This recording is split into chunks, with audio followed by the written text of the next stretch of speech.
അതൊക്കെ വെറും സ്വാഭാവികമായ നടപടിക്രമങ്ങൾ മാത്രമാണ്. ഇതിനു മുമ്പ് എത്ര കേസ് ഇ ഡി എടുത്തേക്കണം? ആ കേസൊക്കെ എവിടെ എത്തി? കരുവന്നൂരിലെ ഇ ഡി അന്വേഷണം എവിടെ പോയി? സ്വർണ്ണക്കള്ളക്കടത്ത് കേസിലെ ഇ ഡി അന്വേഷണം എവിടെ എത്തി?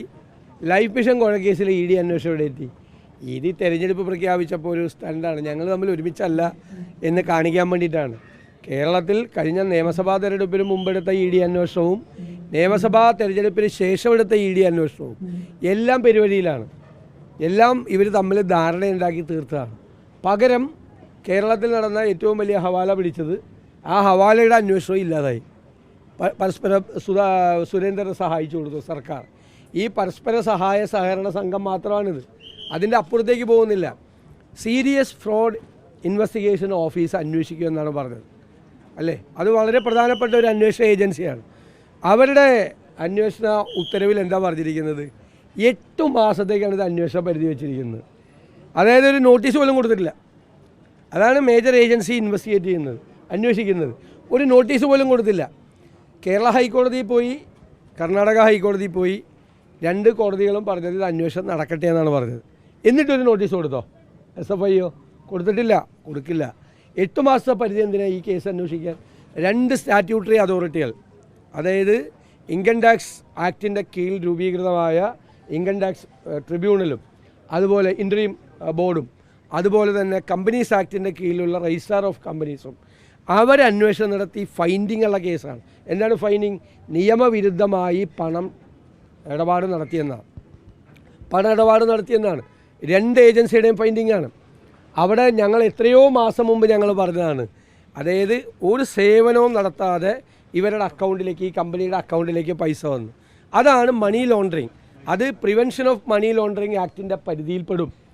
അതിൽ ആദ്യത്തെ അന്വേഷണത്തിൽ ഈ പിതാവ് ഈ സ്ഥാനത്ത് ഇരിക്കുന്നതുകൊണ്ടാണ് മകളുടെ കമ്പനിയിലേക്ക് ഈ പണം വന്നതെന്ന് പറഞ്ഞു. അപ്പോൾ അത് പ്രിവെൻഷൻ ഓഫ് കറപ്ഷൻ ആക്ട്, അഴിമതി നിരോധന നിയമത്തിൻ്റെ പരിധിയിൽപ്പെടും. ഈ 2ൻ്റെ അകത്ത് എവിടെയെങ്കിലും കേസെടുത്തോ? ഒരു കേസ് കൊടുത്തിട്ടില്ല. ഇ ഡിയുടെ ഇതിപ്പോൾ വിജിലൻസ് അന്വേഷിച്ചാൽ ഇ ഡി കേസെടുക്കും, അല്ലെങ്കിൽ വേറെ ഏതെങ്കിലും ഏജൻസി അന്വേഷിച്ച് ഇ ഡി കേസെടുക്കും. ഇ ഡിയുടെ ഒരു കേസും കേരളത്തിലെത്തുമ്പോൾ ഇ ഡിയുടെ ആറ്റിറ്റ്യൂഡ് വേറെയാണ്. ഇപ്പം ഞാൻ എന്ത് കാര്യം? ഇ ഡിയുടെ പരിധിയിൽ എത്ര കേസ് ഇവിടെ ഉണ്ടായി? സ്വർണ്ണക്കള്ളക്കടത്ത് കേസുണ്ടായി, ലൈഫ് മിഷൻ ഉണ്ടായി, കരുവന്നൂർ അന്വേഷണം ഉണ്ടായി. എവിടെ എത്തി നിൽക്കുന്നു അന്വേഷണം? എവിടെ എത്തി? കഴിഞ്ഞ അസംബ്ലി തെരഞ്ഞെടുപ്പിന് മുമ്പ് എന്തായിരുന്നു? ഞാൻ പറഞ്ഞില്ലേ, മലപ്പുറം കത്തി, കൊടുവാള് ഇപ്പം ശരിയാക്കി കളയും എന്നൊക്കെ പറഞ്ഞ് എത്ര അന്വേഷണം നടന്നു. ആ അന്വേഷണമൊക്കെ ഒരു സുപ്രഭാതത്തിൽ ഇല്ലാതായി. ഇതിപ്പോഴും നടക്കുന്നത്, ഇതിപ്പോൾ ഞങ്ങൾ തമ്മിൽ പോരിലാണ് എന്നിവർ കാണിക്കാൻ വേണ്ടിയാണ്. ഇവർ തമ്മിൽ ബാന്ധവത്തിലാണ്, ഇവർ തമ്മിൽ എല്ലാ സ്ഥലത്തും അറേഞ്ച്മെൻറ്റ്സാണ്. ഇവർ BJPയും CPMും ബിസിനസ് നേതാക്കന്മാർ തമ്മിൽ ബിസിനസ് പാർട്ട്ണർഷിപ്പിൽ വരെ എത്തിച്ചേർന്നിരിക്കുന്ന ഒരു അന്തരീക്ഷത്തിലാണ്. അന്വേഷണം നടന്നാൽ നല്ല കാര്യം, അന്വേഷണം നടക്കട്ടെ. പക്ഷേ ഇതിനു മുമ്പുണ്ടായിരുന്ന അനുഭവങ്ങൾ ശരിയായ രീതിയിൽ അന്വേഷണം നടക്കുന്നില്ല. ഇടനിലക്കാരെ വെച്ചുകൊണ്ട് ഇതെല്ലാം ഒത്തുതീർപ്പാക്കിയിട്ടുണ്ട്. അതുകൊണ്ടാണ് സേഫാണ്, ഒന്നും തൊടാൻ പോകുന്നില്ല, ഇവരാരും തൊടാൻ പോകുന്നില്ല. ഇത്രയും നാളായിട്ട് ഒരു നോട്ടീസ് പോലും. ഈ മാസപ്പടി വിവാദം പുറത്തു വന്നിട്ട് എത്ര നാളായി? ഞങ്ങളാരും ഉന്നയിച്ച ആരോപണം അല്ലല്ലോ. ഒരു സ്റ്റാറ്റ്യൂട്ടറി അതോറിറ്റി അല്ലേ, രണ്ടാമതൊരു സ്റ്റാറ്റ്യൂട്ടറി അതോറിറ്റി, അവരാണ് ഇത് കണ്ടുപിടിച്ച തെളിവുകൾ സഹിതം പറഞ്ഞത്. എന്നിട്ട് ഒരു ഏജൻസി ഒരു നോട്ടീസ് പോലും അവർക്ക് കൊടുത്തില്ലല്ലോ. കൊടുത്തിട്ടില്ലല്ലോ. അച്ഛനും കൊടുത്തിട്ടില്ല, മകൾക്കും കൊടുത്തിട്ടില്ല, 2 പേർക്കും കൊടുത്തിട്ടില്ല ഒരു നോട്ടീസ് പോലും. ഈ സംഭവവുമായി ബന്ധപ്പെട്ട അല്ലാത്ത കമ്പനിക്കും ആളുകൾക്ക് കൊടുത്തിട്ടുണ്ട്. ഇവരിലെത്തില്ല, ഒരു അന്വേഷണം ഇവരിലെത്തില്ല. കാരണം അത് ഒത്തുതീർപ്പാക്കാൻ വേണ്ടിയിട്ടുള്ള ഇടനിലക്കാർ ഡൽഹിയിലുണ്ട്.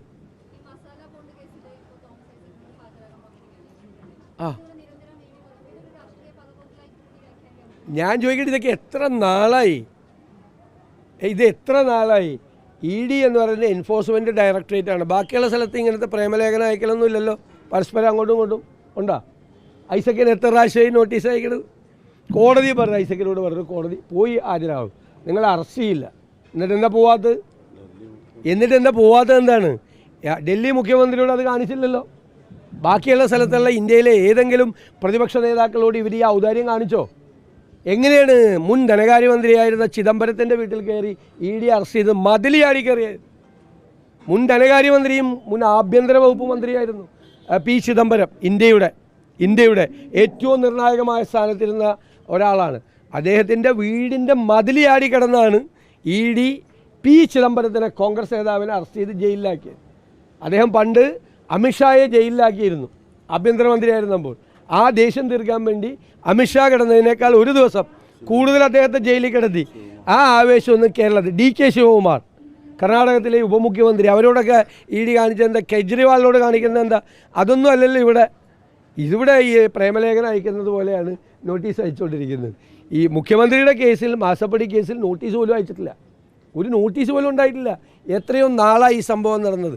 ഇപ്പം തെരഞ്ഞെടുപ്പ് അടുക്കുമ്പോൾ UDF മുന്നോട്ട് വച്ചിരിക്കുന്ന ഒരു പ്രധാന കാര്യം, കേരളത്തിലെ CPM-ഉം സംഘപരിവാർ നേതൃത്വവും തമ്മിൽ അവിഹിതമായൊരു ബാന്ധവമുണ്ട്. അത് കേരളത്തിലെ ജനങ്ങൾക്കറിയാം. അതിനുള്ള തെളിവുകൾ ഞങ്ങൾ ഹാജരാക്കി.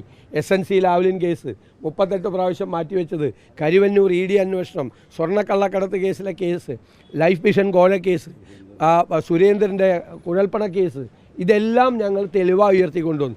ഏറ്റവും അവസാനം LDF കൺവീനർ തന്നെ വന്ന് BJPയുടെ സ്ഥാനാർത്ഥികളെക്കുറിച്ചുള്ള പ്രഭാഷണവും നടത്തി. അപ്പോൾ എല്ലാം വ്യക്തമായി. പിന്നെ അവർ തമ്മിലുള്ള ബിസിനസ് പാർട്ട്ണർഷിപ്പ് അവർ രണ്ടുപേരും സമ്മതിച്ചു. ഈ അന്തരീക്ഷത്തിൽ എത്തി നിൽക്കുമ്പോൾ അതിനെ മറയ്ക്കാൻ വേണ്ടിയിട്ടൊരു പുതിയ നമ്പറാണ്. അതിൻ്റെ അപ്പുറത്തോട്ട് ഇതൊന്നും നടക്കില്ല. അതിനകത്ത് അന്തർധാര സജീവമെന്ന കഴിഞ്ഞ ദിവസങ്ങളിലൊക്കെ അന്തർധാരയൊക്കെ പോയി. അന്തർധാര രഹസ്യമാണ്. അന്തർധാര ഇപ്പം രഹസ്യമല്ല, പരസ്യമായിട്ടാണ്. ഒരുമിച്ച് ബിസിനസ് പാർട്ട്ണർഷിപ്പാണ്. ഒരുമിച്ച് ഞങ്ങൾ പല ചോദ്യങ്ങൾ ചോദിച്ചില്ല, മുഖ്യമന്ത്രി മിണ്ടില്ലല്ലോ ഇതിനൊന്നും. മസ്കറ്റ് ഹോട്ടലിൽ വെച്ച് RSS നേതാക്കളും മുഖ്യമന്ത്രിയും തമ്മിൽ ശ്രീ M എന്ന് പറയുന്ന ആത്മീയ നേതാവിൻ്റെ മധ്യസ്ഥതയിൽ എന്ത് ചർച്ചയാണ് നടത്തിയത്? ചോദ്യം. മിണ്ടിയിട്ടില്ല. ശ്രീ M-ന് കുറച്ച് നാൾ കഴിഞ്ഞപ്പോൾ 4 ഏക്കർ സ്ഥലം പതിച്ചു കൊടുത്തു. എന്തിനാണ്? ഈ അടുത്ത കാലത്ത് തെരഞ്ഞെടുപ്പിന് തൊട്ട് മുമ്പായിട്ട് ശ്രീ M തിരുവനന്തപുരത്ത് എത്തി വീണ്ടും ഈ ചർച്ചകൾ നടത്തി. അപ്പോൾ കേരളത്തിൽ RSS BJP-യും CPM-ഉം തമ്മിലുള്ള ഈ ബാന്ധവത്തിനുള്ള ഇടനിലക്കാർ ധാരാളമുണ്ട്. കേന്ദ്രമന്ത്രി V മുരളീധരൻ ഒരു ഇടനിലക്കാരനാണ്. അങ്ങനെ ധാരാളം ഇടനിലക്കാരുണ്ട്. ഇപ്പോൾ നേരത്തെ പറഞ്ഞല്ലോ, ഡൽഹിയിലേക്ക് പോയ കുറേ ഇടനിലക്കാരുണ്ട്. ആ ഇടനിലക്കാരാണ് ഇതിൽ പ്രവർത്തിക്കുന്നത്. ഇവർ തമ്മിൽ ബന്ധമുണ്ട് എന്നുള്ളത് വളരെ വ്യക്തമാണ്. EP ജയരാജൻ പാവമായതുകൊണ്ട് ഉള്ളിലുള്ളത് അറിയാതെ പുറത്തേക്ക് പറഞ്ഞു പോയതാണ്. ഈ സിദ്ധാർത്ഥന്റെ വിഷയത്തിൽ 3 ഉദ്യോഗസ്ഥർക്കെതിരെ നടപടിയെടുത്തു. ഉദ്യോഗസ്ഥർ മാത്രമാണോ? ഉദ്യോഗസ്ഥരല്ല, മുഖ്യമന്ത്രിയും മുഖ്യമന്ത്രിയുടെ ഓഫീസിലെ ഉപജാപക സംഘവുമാണ് CBI അന്വേഷണം മനഃപൂർവ്വമായി വൈകിപ്പിക്കാൻ ശ്രമിച്ചത്. കാരണം ഈ അന്ന് ഭയന്നിട്ടാണ് CBI അന്വേഷണം ഇട്ടത്. പ്രതിപക്ഷത്തിൻ്റെ സമരം നടക്കുന്നു, എലക്ഷൻ തുടങ്ങി, അപ്പോൾ തയ്യാറാക്കി വെച്ചിരിക്കുകയായിരുന്നല്ലോ. അതായത് സിദ്ധാർത്ഥിൻ്റെ അച്ഛൻ അകത്ത് ചെന്ന് മുഖ്യമന്ത്രിയെ കണ്ട് പുറത്തിറങ്ങിയപ്പോഴേക്കും CBI അന്വേഷണത്തിൻ്റെ ഉത്തരവാണ്. അച്ഛൻ വന്ന് കണ്ടതിന് ശേഷം ഉണ്ടാക്കിയതല്ലത്, നേരത്തെ റെഡിയാക്കി വെച്ചിരുന്ന ഉത്തരവ്. അത്ര സ്പീഡായിരുന്നു. അത് കഴിഞ്ഞിട്ട് ഈ അന്വേഷണം എവിടെ കൊണ്ടുവച്ചു? ഇതിൻ്റെ നടപടിക്രമങ്ങൾ എവിടെ കൊണ്ടുവച്ചു? ആഭ്യന്തര വകുപ്പിൽ ഉദ്യോഗസ്ഥർ മാത്രമാണോ കുഴപ്പം? സിദ്ധാർത്ഥിൻ്റെ അച്ഛൻ ഇന്നലെ എന്നെ കാണാൻ വന്നപ്പോൾ പറഞ്ഞു, മുഖ്യമന്ത്രിയുടെ ഓഫീസിൽ നിരവധി പ്രാവശ്യം വിളിച്ചു, അവഗണനയോടുകൂടിയ മറുപടിയാണ്. പോയി ആഭ്യന്തര വകുപ്പിൽ അന്വേഷിക്കാനാണ് പറഞ്ഞത്. ഇത് ആഭ്യന്തരമന്ത്രിയുടെ കൂടി ഓഫീസാണല്ലോ മുഖ്യമന്ത്രിയുടെ ഓഫീസ്. വേണമെങ്കിൽ ആഭ്യന്തര വകുപ്പിൽ പോയി അന്വേഷിക്കണം. ആ പാവം ഇവിടെ പോയി അന്വേഷിക്കാനാണ്.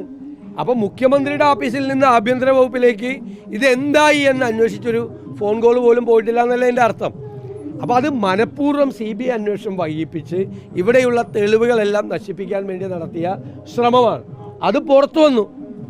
അദ്ദേഹം ഞങ്ങളെല്ലാവരെയും കണ്ടു, സംസാരിച്ചു, അദ്ദേഹത്തിൻ്റെ ഉത്കണ്ഠകൾ പങ്കുവച്ചു. കേരളം അത് ഏറ്റെടുത്തു. അപ്പോഴാണ് 3 ഉദ്യോഗസ്ഥരെ, അവരാണോ മനഃപൂർവ്വം വൈകിപ്പിച്ചത്? അവരെങ്ങനെ വൈകിപ്പിക്കുമോ? മുഖ്യമന്ത്രിയുടെ ഓഫീസാണ് ഈ ഉപജാപകത്തിൻ്റെ മുഴുവൻ കേന്ദ്രം. അവിടെ ഒരു ഉപജാപക സംഘമുണ്ട്, അവരാണ് ഇതെല്ലാം ചെയ്യുന്നത്.